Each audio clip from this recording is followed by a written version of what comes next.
Hey, what's up you guys? I wanted to review this Dova round fluted coffee table. I purchased this coffee table to go with my couch. I wanted something that wasn't that tall because my couch is more of a low profile. So I found that this one fits perfectly. It is a 31.5 inch in diameter coffee table. And my favorite part of this couch, or my favorite part of this coffee table, is the fluted edges. It just adds a little bit of dimension, and it's eye-catching, kind of out of the mundane, just round black coffee table. This coffee table is sturdy, it's stylish, there's no sharp corners. I have two crazy boys, and they like to run around the house and fly over the couch, and I am not fearful that they're gonna cut their head open if they hit this table. This coffee table is rated for 300 pounds.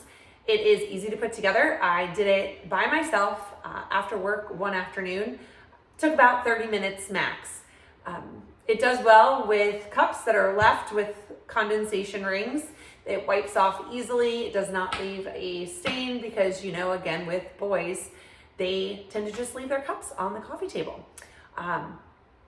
If you want a beautiful, low maintenance, easy to put together, affordable coffee table, I recommend the Dova round fluted coffee table for you.